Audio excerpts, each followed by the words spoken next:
join in that, and I was pleasantly surprised because you don't hear those kind of perspectives in our mainstream media at all. Like everybody, when you read mainstream media narrative, it's the international community stands behind United States and our actions.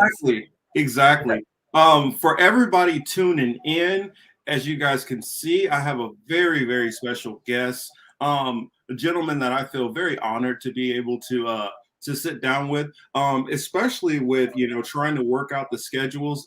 He is in currently in Bali, and as you guys can see, that beautiful photo that we have put up, I really liked it. It was pretty impressive. Your wedding photo, you in the Balinese, traditional wedding attire. I thought it was really special, so I wanted to show that off a little bit. But for those who are not familiar with the man I have sitting here, Carl Za, he runs the Silk and Steel podcast, which you can find on Podbeam, and he has the Carl Za channel on YouTube also. I've seen him do some stuff on Fault Lines with Jamal Thomas and Lee Stranahan, which those are two people which I had a lot of I've gotten a lot of a wealth of information from them, though I disagree on some things with them here and there. I think that you don't find very many American commentators who are looking at foreign policy, and foreign policy has been always something that's been really big to me. And so where I ran across Carl, as you guys heard a little bit, as I started the broadcast, he was running some spaces and interacting with some of the Americans and getting some of their perspectives. Carl also, I noticed, is very, very knowledgeable on history dealing with China and all the surrounding neighboring countries. And so just want to welcome you to I forgot, this is what I've been thinking with Marcus Cage. The channel is what we've been thinking. So welcome, Carl. Glad to have you here. Thank you, Marcus. Thank you for inviting me. Yes. I've been thinking about this for a while. So many different perspectives. I went through a couple of your past interviews, and I was like, kind of want to ask him about that and see if his opinions on some of those things have changed, and if they haven't changed or not. And so I guess first I wanted to start off with some of this interesting stuff that we've been hearing, out of China. I guess since it's been, so all over the news, I was kind of wondering what's your take on some of the stuff that's been going on. I've been hearing about like drones flying over and broadcasting messages, kind of a little dystopian. And then I've seen like pushbacks between protests and things like that. And I feel like it's easy for me to be here in America, out of California, and having my opinions on what I think is going on. So I kind of wanted to talk to somebody who's a little closer to the situation and has a little bit more in-depth knowledge. So what do you think? What's going on over there, Carl? Okay, so I guess we're talking about the Shanghai lockdown. Yes. Shanghai is, of course, China's largest city with 25 million people. Right now, they're going through a hard lockdown because of COVID, because China is pursuing what's so-called the zero COVID policy, which when they discover an active COVID case, it will lock down neighborhood, districts, and in case of Shanghai, entire city. And many people right now, they cannot leave their residential compound, and some can't even leave their apartment. And until they receive kind of the clear signal, which we don't know yet. So this is causing a lot of frustration, obviously, because initially a lot of the Shanghai residents were told they were preparing for 4 days of lockdown. So some of them have prepared maybe like 4 days of supplies, but now the lockdown is already a month long, and the frustration is building up because people don't know how long this can go on. Now, Shanghai is a exceptional case because similar lockdown has happened before in other large cities in China, like Shenzhen, right? The Shenzhen, they were under lockdown for about a week, and they're out of it already. And they still have to go through regular COVID tests. I think the requirement is every 48 hours or every 72 hours, and then you have everybody have a WeChat app, which is like a messaging app like WhatsApp.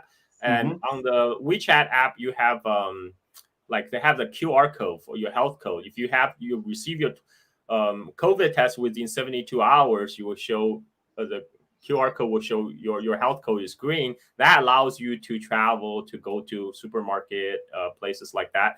But in Shanghai, it's to everybody's surprise. I mean, Mm-hmm. I think there's a lot of fuck up on the local government level side. I mean, I don't think there's any denying that that's happening, because many people were expecting lockdown like in the mode of Shenzhen, like they got locked down for a week and they're out. But Shanghai right now, the COVID case is still climbing. I think the last time I heard, they have like 26,000 confirmed 26,000 cases, but most of them are asymptomatic cases, which means that people have virus in their body, but they're not showing symptoms. And there are about like 300 to 400 people who actually do show the symptoms. And I think the reported death now is about I think four. But most of these are unvaccinated, elderly. Their like average age was like 80, 84, and all of them have pre-existing conditions. So right now there's a lot of frustration. I mean, I have friends who currently live in Shanghai right now, and there's a lot of frustration because they've been cooped up in their apartment for like a month now. Can't go out, and sometimes there's also a problem with supply, because the government is supposed to deliver food to people's doors, Mm-hmm. but that is happening at very uneven level. Some people are getting the supplies, but there's some people are not, because one friend I have in Shanghai, he said he got like he received one delivery like within the month, one food delivery like at the beginning of the lockdown. And then his company, unfortunately, fortunately his company also sent him a delivery just recently, so he's able to, they're not starving. Mm-hmm. But his complaint is also that originally they received the news notification for 4 days lockdown, so they shop for 4 days supplies, and now their supplies are running low. So there's a lot of uncertainty, a lot of frustration, and there's also, we saw videos like Yeah, yeah. any screwed up things that happen in China, you will guarantee you'll be on the internet going viral. Everybody will see it. On the flip side, if there's any kind of fuck up shit they claim that happening in China and they don't have video evidence for it, then it's probably not happening, because because right now, I see with the thing with Shanghai, you can see in real time any kind of disturbance that happen, we see it on Twitter, right? Yeah, I've heard the drones that were flying over giving the messages. I saw the people where they were like ransacking, the deliveries. Then I saw where there were protests out, and I guess people were trying to get the vaccination, and they got all knocked over. And I couldn't figure out exactly what was going on in that video, but right. So I saw some people getting arrested also. Are you familiar with that one? yeah. So keep in mind, Shanghai is a city of 25 million people, right? I mean, like what we see on the internet, on Twitter, it seems like it's it's Well, yeah, like they make it seem like it's like broad spread, like it's the whole exactly. entire area. And I'm like, you got to remember, this is not a large area for the amount of people that are in it. Yeah, the specific the video I think you're referring to is the video they're showing the police showing up in their PPE Yes. and dragging people away, and people are screaming. So I talked to a journalist, Andy Borham, from New Zealand. He's a journalist working for Shanghai Daily. I asked him, and he did some research on his own. So this is pertaining to a very specific neighborhood in Shanghai, involving a group of about 14 people. So what happened was that the apartment complex, that those apartments were set aside by the Shanghai government to give as like a subsidized government subsidized apartment to attract talents to come to Shanghai, like high tech talents, for example. Okay. Um, and they decided, okay, these apartments are not have very few occupancies. We're gonna turn this area into quarantine centers. So they're Mm. relocating people out of their apartments to take them to another a place, so they can turn the apartment building into quarantine center. Now the problem is not so first of all, these people, not many of these people who currently live in those apartments are the ones who originally received the apartment from the government, because some of these talents, they already have housing in Shanghai, so they turn around and sublet these apartment to other people, which is not technically legal because it's a subsidized apartment. Specifically, the government set aside to provide to attract the the high tech talents, whatever they need to come to Shanghai, but they're not supposed to sublet it to other people, right? Because they receive a very favorable rate from the government. It would kind of be kind of like what, like a form of like Section 8 housing, but in a way to attract higher talent. So kind of Yes, a capped off, rent and things like that. yes, because Okay. Shanghai is very expensive. It's the rent and the real estate pricing is very expensive. So the government thought, okay, one way we can help attract talent is we set up aside these apartments to offer very low cost to Hmm. attract talents from outside of Shanghai to come work here. So what happened is that they figure out these apartments, they only have 14 household living in them. It's mostly empty, so we'll turn them into quarantine center. But among uh, the 14 household that was living there, many of them were subletting from the people who originally received the apartment. So they don't know if they're going to have a place to stay. That is Mm, because if they have the title to the like a title to the apartment, the government, what they do is they will do like a government apartment swap, but because they are subletting illegally, so hmm. they're worried that they might be out on the street basically. And Wow. there's problem with miscommunication apparently, because the government wasn't expecting all these people living there, subletting illegally.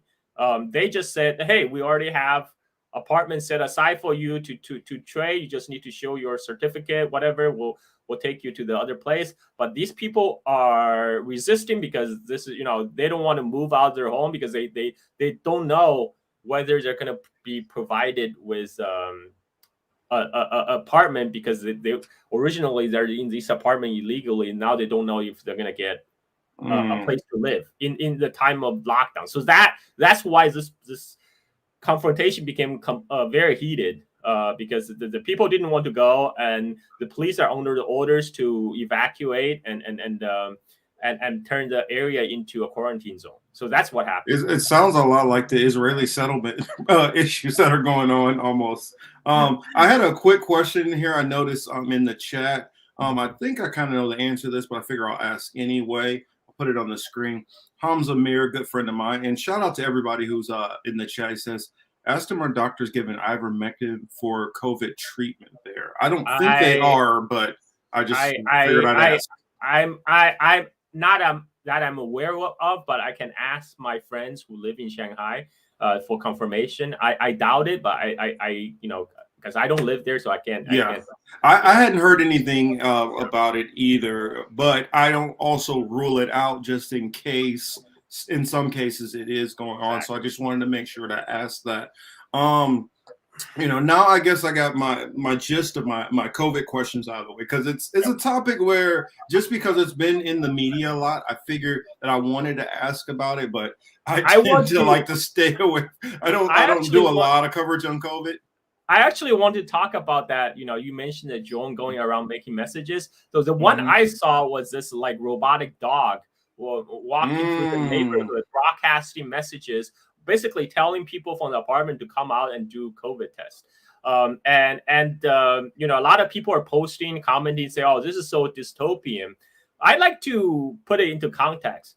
The same robotic dogs are used in U.S. Yeah, as yeah. pure military applications. You know, Boston Dynamics. Not only military, they've been using them in New York City also. Yeah, yeah. I mean, like with NYPD. So the context is that, you know, in China they're used to broadcasting COVID messages, right? Compared to like in US, because people are used to thinking about US and apply the US context to China. You know, that's why I call it, that's what's called projection, right? Like, Yeah. because they think, oh my God, this robotic dog is so dystopian. But I like to remind people, in U.S., those robotic dogs are used to patrol the borders, right? To carry out police action, and it's designed for military use. In China, they're just going around broadcasting messages for people. Well, yeah, what I like to try to get across to a lot of people, which they don't think about, is a lot of the different issues that we look at other countries. We look at, oh, well, China does this, so China is an authoritarian. Well, Russia does this, so they're X. New Zealand does this.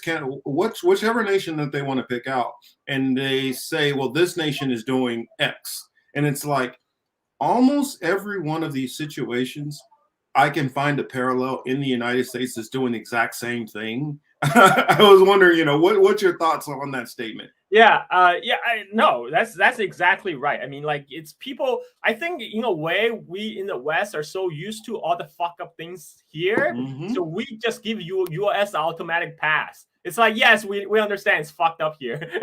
This is just what we do. But Yes. they expect China to be perfect, right?